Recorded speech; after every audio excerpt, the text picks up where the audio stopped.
Panvision TV presents হারাম টাকায়, ঘুষের টাকায়, সুদের টাকায়, হারাম উপার্জিত টাকায় মসজিদ নির্মাণ করা, মাদ্রাসা নির্মাণ করা বা এরকম দান গ্রহণ করা বৈধ কিনা?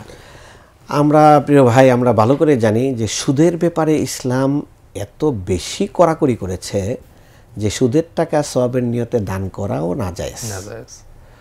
সুদের টাকায় ভালো কোনো খাতে ব্যয় করাও নাজায়েজ।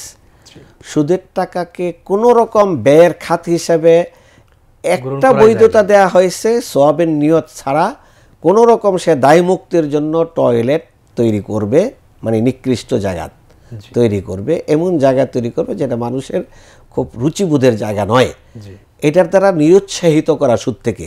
অতএব মসজিদ আল্লাহর ঘর, সেখানে মানুষ ইবাদত করবে, সেখানের বিষয়টা সব পরিচ্ছন্নতার ব্যাপার। জাকাতের অর্থ ব্যয় করে মসজিদ নির্মাণের বৈধতা নেই, সেক্ষেত্রে কিভাবে সুদের ঘুষের টাকা দিয়ে আমি মসজিদ নির্মাণ করব? কঠিন ব্যাপার। হ্যাঁ, তো সেই দৃষ্টিকোণ থেকে অবশ্যই আমাদের সজাগ সতর্ক থাকতে হবে। হ্যাঁ, ব্যক্তির হয়তো সুদের ইনকামও আছে, ভালো ইনকামও আছে। এমন ব্যক্তি যদি আপনার মসজিদ নির্মাণের জন্য টাকা দেয়, তাহলে আমরা ধরে নিব যে সে তার ভালো ইনকাম থেকে দিয়েছে।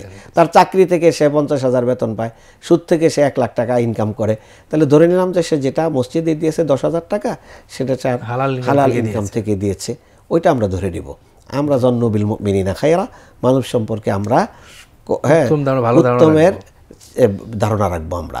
অতএব সেক্ষেত্রে কেউ যদি সুদ ছাড়া তার কোনো আর ইনকামই না থাকে, এমন কোনো ব্যক্তি যদি হয়, তাহলে তার টাকা গ্রহণ করব না আমরা, তাকে আমরা নিরুৎসাহিত করব। যেমন ফাঁসির আসামি, অথবা না ফাঁসি নয়, যে আত্মহত্যাকারী জানাজা হবে ঠিক আছে, কিন্তু তার জানাজাটা খুব বড় ব্যাপক করে করা হবে না। তার জানাটা কোনো মানে ভালো গৃহীত ব্যক্তি সেখানে ইমামত করবেন না। কেন? আত্মহত্যার বিষয়টা যে ইসলাম বৈধতা দেয় না, এইটার ব্যাপারে পাপ হিসাবে ঘোষণা দিয়েছে। এই ব্যাপারে মানুষকে নিরুৎসাহিত করা যায় না। আত্মহত্যা, জীবনটার মালিক তুমি না, তুমি কিভাবে এই জীবনটা নিঃশেষ করে দিতে পারো, এটার অধিকার তোমাকে দেওয়া হয়নি। জি, ধন্যবাদ।